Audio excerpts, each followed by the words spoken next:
Baru setelah Alicia berhasil menerjemahkan seluruh percakapan dengan sempurna dan menyelamatkan kerjasama bisnis yang hampir gagal, wanita licik itu akhirnya menyadari kesalahan besarnya. Orang yang selama ini sengaja ia rendahkan, remehkan, dan tekan, ternyata selama ini hanya menyembunyikan kemampuan luar biasanya. Semuanya terjadi hanya beberapa saat sebelumnya. Saat rapat antara direktur utama perusahaan mitra dan para klien asal Jerman berlangsung, wanita licik bertugas sebagai penerjemah, sedangkan Alicia hanya diminta mencatat jalannya rapat. Namun, sejak kalimat pembuka diucapkan, Alicia langsung menyadari ada yang tidak beres. Wanita licik bahkan salah menerjemahkan salam pembuka. Kata yang seharusnya berarti hadiah justru diterjemahkan menjadi racun. Ia juga mengabaikan penggunaan sapaan kehormatan yang sangat penting dalam etika berbahasa Jerman. Mendengar terjemahan itu, klien asal Jerman langsung terdiam karena terkejut. Sayangnya, rekan-rekan kerja lain salah memahami situasi tersebut. Mereka mengira klien begitu terkesan dengan kemampuan wanita licik. Bahkan beberapa orang mulai berbisik bahwa proyek besar itu hampir pasti berhasil didapatkan.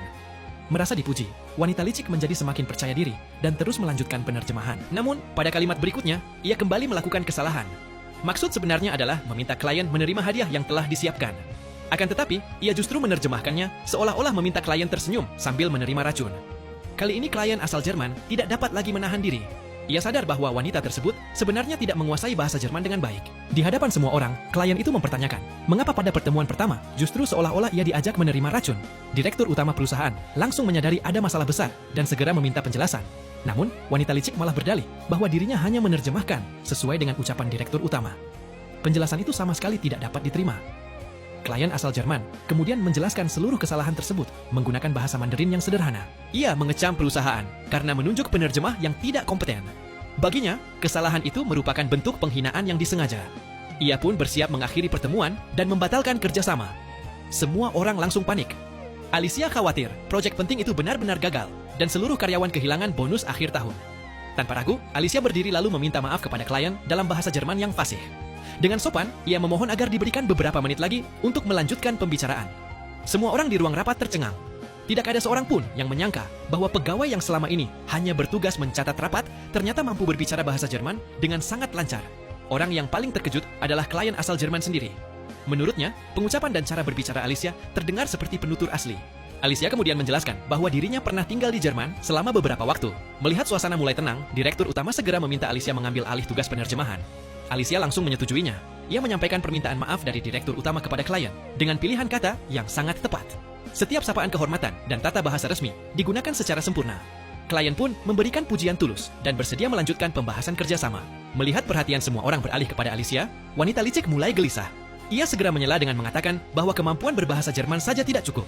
Menurutnya, negosiasi bisnis internasional membutuhkan pemahaman mendalam mengenai perdagangan lintas negara, istilah profesional, dan strategi bisnis.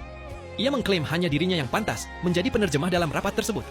Mendengar ucapan itu, direktur utama benar-benar marah. Dengan susah payah, ia menahan emosinya lalu memperingatkan wanita licik agar tidak mengganggu jalannya rapat. Ia bahkan menegaskan bahwa apabila Alicia tidak dapat menjadi penerjemah, maka seluruh tim lebih baik meninggalkan rapat saat itu juga. Wanita licik akhirnya terdiam. Meski begitu, diam-diam ia berharap Alicia melakukan kesalahan agar bisa kembali mengambil alih. Namun, harapannya tidak pernah terwujud. Alicia menerjemahkan seluruh pembicaraan dengan sangat lancar dan profesional. Ia baru berhenti sejenak ketika pembahasan beralih ke kebijakan tarif. Melihat Alicia terdiam beberapa saat, wanita licik langsung merasa senang. Ia mengira Alicia akhirnya tidak mampu melanjutkan penerjemahan dan bersiap mengambil kesempatan. Namun, sebelum wanita itu sempat berbicara, Alicia langsung melanjutkan penerjemahan dengan sangat akurat. Bahkan, Alicia memberikan usulan mengenai pengurangan beban pajak yang sesuai dengan aturan tarif dan kondisi bisnis perusahaan. Direktur utama benar-benar dibuat kagum. Ia mengakui bahwa dirinya sendiri tidak terpikirkan solusi tersebut dalam waktu sesingkat itu. Tanpa ragu, ia langsung menerima saran Alicia. Wanita licik hanya bisa terdiam dengan wajah penuh keterkejutan. Berkat kemampuan Alicia, proses negosiasi berlangsung dengan lancar hingga kedua belah pihak berhasil mencapai kesepakatan kerjasama. Sebelum meninggalkan ruang rapat, klien asal Jerman kembali memuji kemampuan Alicia sebagai penerjemah yang luar biasa. Ia bahkan berharap dapat kembali bekerja sama dengannya pada kesempatan berikutnya. Setelah rapat selesai, direktur utama menghampiri Alicia dan menjabat tangannya secara langsung.